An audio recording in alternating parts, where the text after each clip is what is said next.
c'est Stéphane Depagne, envoyé spécial pour la région des Grands Lacs et représentant du gouvernement fédéral belge. Madame Barbara Tracté, ministre présidente de la région de la COCOF. Monsieur Benoît Serex, bourgmestre de la commune de Woluwe-Saint-Pierre. Monsieur Bernard Quintin, directeur général adjoint Afrique au service européen pour l'action extérieure. Monsieur Ernest Sagaga, président d'Ibuka Mémoire et Justice, ASPL. Excellences, Mesdames, Messieurs les ambassadeurs et représentants des missions diplomatiques. Cher Monsieur Gatera, Emmanuel, très cher rescapé du génocide perpétré contre les Tutsis au Rwanda en 1994. Chers compatriotes et amis du Rwanda, Mesdames et Messieurs, en vos titres et qualités, chers amis, permettez-moi de commencer mon propos par un mot de remerciement formulé à votre endroit. Vous tous qui avez répondu à notre invitation à prendre part à cette cérémonie qui marque la 29e commémoration du génocide de 1994 perpétré contre les Tutsis au Rwanda. La date du 7 avril 1994 marque le premier jour d'un crime contre l'humanité qui s'est déroulé sur les collines du Rwanda.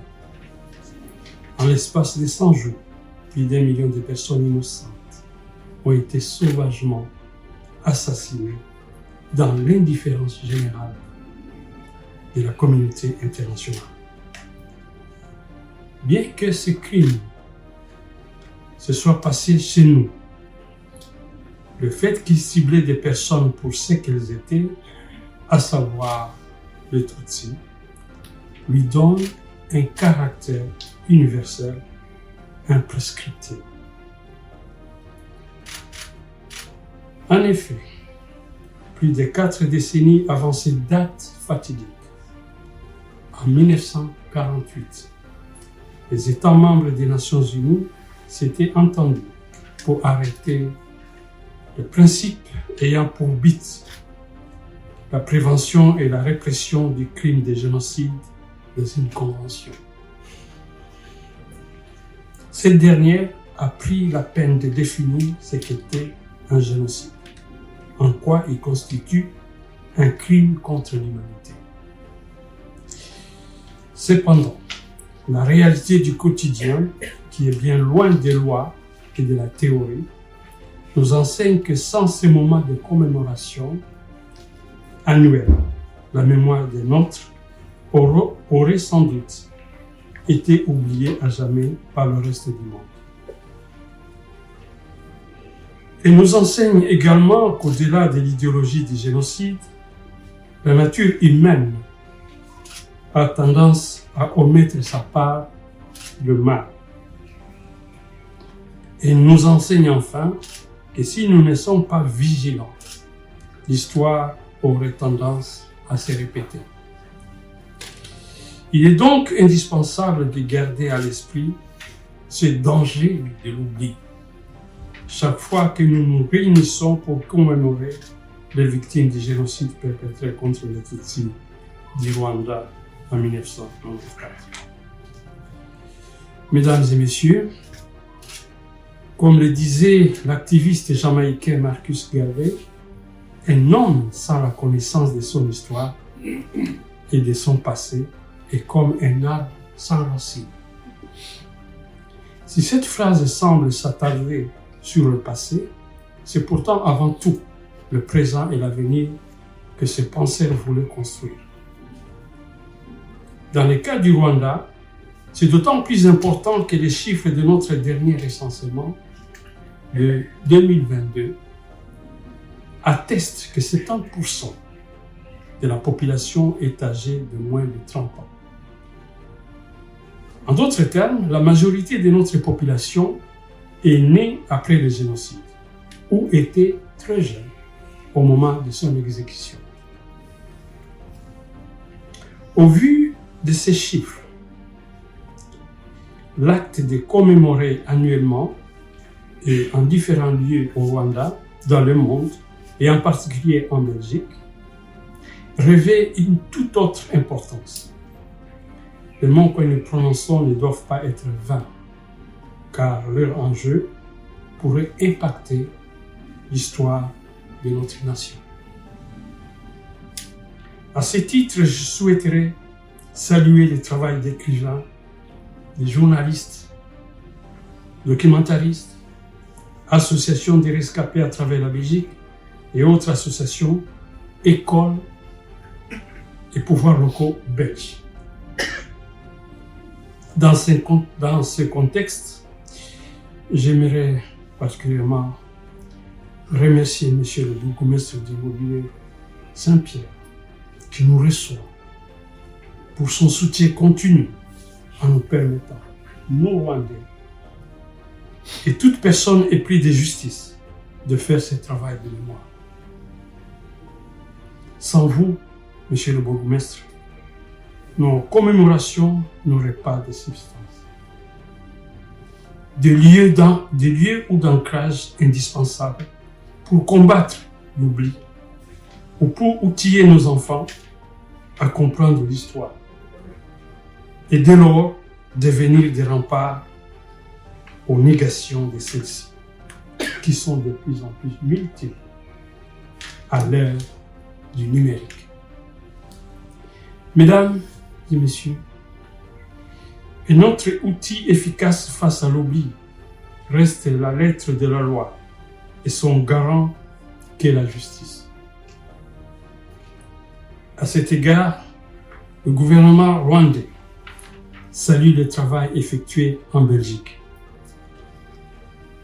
La modification de la loi sur le racisme qui permet théoriquement de poursuivre une personne se rendant coupable de négation du génocide contre les Tutsis, aux décisions de justice au cours des différents procès en passant par l'ouverture d'enquêtes et l'annonce des procès à venir.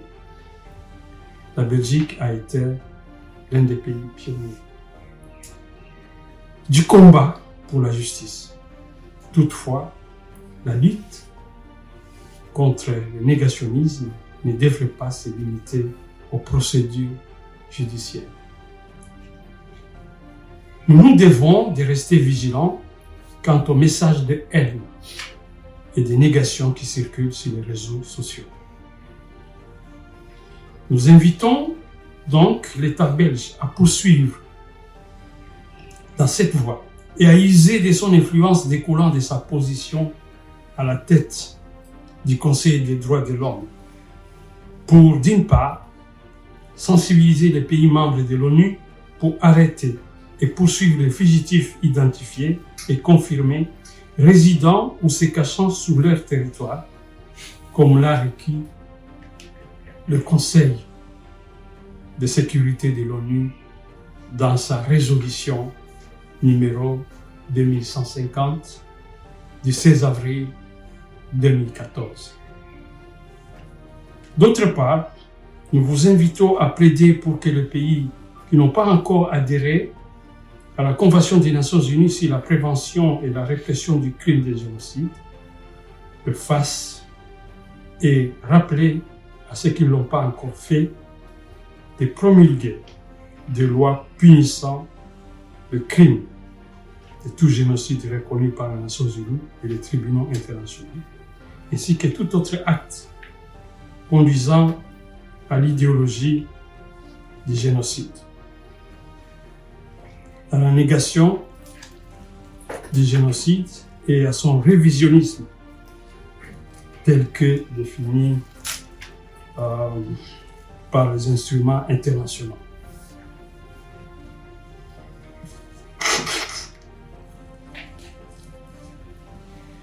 Nous sommes convaincus que des vertus de la justice qui offrent aux survivants et aux familles des victimes la possibilité d'amorcer un processus de deuil indispensable pour leur reconstruction psychologique. Une autre conséquence de la poursuite de la justice réside dans le message envoyé aux génocidaires, car l'impunité fait trop souvent le lit de la dissémination de leur idéologie destructrice de l'humanité. Les conséquences de ces manquements sont malheureusement visibles aux portes de notre pays et dans l'ensemble de la région des Grands Lacs.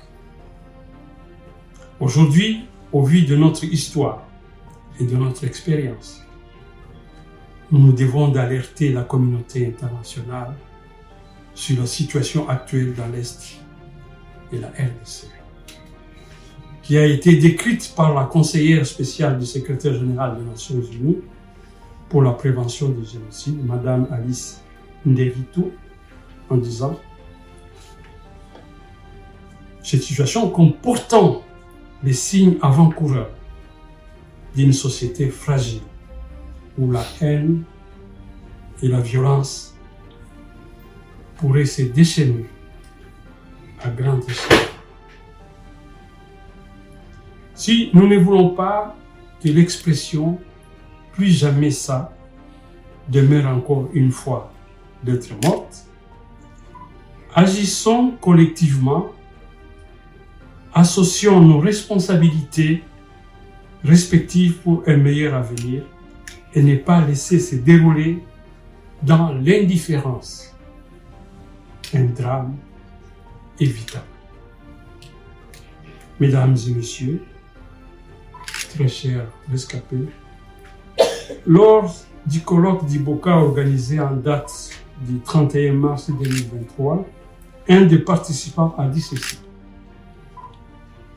La force du bourreau réside dans la faiblesse de sa victime. Sachez que la contribution des rescapés à la construction d'un nouveau Rwanda a été précieuse. Votre résilience, votre grandeur d'âme, ainsi que votre force forment indéniablement le socle solide sur lequel repose l'avenir du Rwanda. Vous avez été, vous êtes et vous continuerez à être cette preuve de l'importance que revêt ce type de cérémonie. Non seulement pour notre nation, mais aussi et surtout pour l'humanité tout entière. Mesdames, Messieurs, chers compatriotes, rappelons au monde que les victimes que nous honorons étaient des personnes heureuses, ambitieuses et aimantes. Citons leurs noms, partageons leurs souvenirs. Soyons également vigilants et proches de celles et ceux dont les souvenirs douloureux de l'année 1994 enterrent leurs journées ainsi que leurs nuits au cours de cette période de commémoration. Montrons-nous disponibles, à l'écoute, disposés à aider de la manière la plus concrète. Ces petits gestes, aussi discrets qu'ils soient, sont importants pour nos concitoyens. Enfin, portons cette histoire dans les écoles de nos enfants, au sein de nos entreprises et nos cercles d'amis, parce que, comme je l'ai dit au début de ce discours, ces crimes dont les nôtres ont été victimes n'ont pas touché que le Rwanda, mais concernent l'humanité tout entière. Excellences, Mesdames et Messieurs, je souhaiterais terminer mon message en vous remerciant tous de votre présence en ce jour du 7 avril, où nous commémorons les victimes du génocide perpétré contre les Tutsis au Rwanda en 1994. Merci beaucoup chers compatriotes, pour votre cohésion et chers amis du Rwanda, pour votre solidarité dans ces moments difficiles auxquels nous devons faire face avec dignité. Twibuke, twiyubaka, murakoze, merci.